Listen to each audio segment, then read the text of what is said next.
勇气是谁给你的？梁静茹？肠道菌吗？2011年，加拿大研究团队找来了2种实验小鼠，分别是天性胆小害羞的 Bob C 小鼠以及自信果断的 Swiss 小鼠。研究人员将它们放置在平台上，来计算它们要花多少时间才能鼓起勇气跳下来。结果发现，如果交换它们的肠道菌群，胆小的 Bob C 小鼠会变得勇敢许多，而大胆的 Swiss 小鼠反而变得焦虑不安，需要花比原本还要多3倍的时间才敢跳跃。我们以为自己是身体的主人，但那些看似微不足道的微生物，其实才是主宰着你生命的小怪物。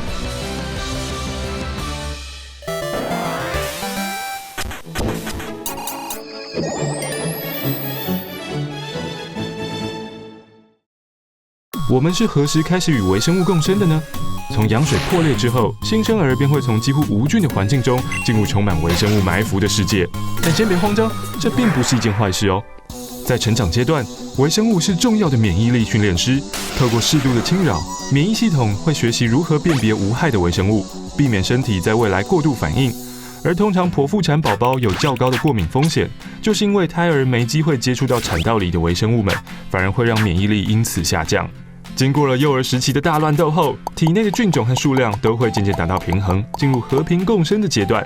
以肠道菌来说，人类提供了它们一个安身立命的好住所，它们则帮助人类消化肠道无法分解的物质。这些肠道菌除了与肥胖控制息息相关，还能影响你的思想与心理状态。宿主与微生物密不可分，在小鼠实验中已经证实，只要改变肠道里的菌种，小鼠们面对压力时的反应就会截然不同。近年来，科学家甚至发现，自闭症、忧郁症等问题都可以透过调整肠道菌来改善哦。另外，像是生活在女性私密处的阴道乳酸菌，有可以抑制阴道其他有害菌种生长的功能。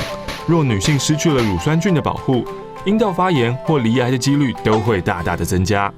除了上述的细菌之外，从头发、指甲到肚脐缝隙，还有许多微生物生活在人体的各个角落，总数大约有30到50兆个，比人类本身的细胞还要多。医生也意识到，想要医治病人，就不可能忽略病人身体里的另一半。近年来兴起的微生物疗法，就是以改造菌群的手段来治疗疾病。像是利用健康捐赠者的粪便，稀释后再放置到病患的结肠中的粪便移植，可以重建病患失衡的微生物菌群，治疗肠胃道的相关疾病。在许多案例中，粪便移植的效果甚至比服用抗生素更好哦。谢谢你。过去我们以为细菌是万恶之源，现在我们知道，它们才是人类健康最坚强的后盾。科学家对它们的理解才刚起步。光是肠道菌就有70%是前所未知的新型菌种。未来的研究之路，我们的细菌图鉴还会收集到多少新朋友呢？马斯，紧路。我是谁？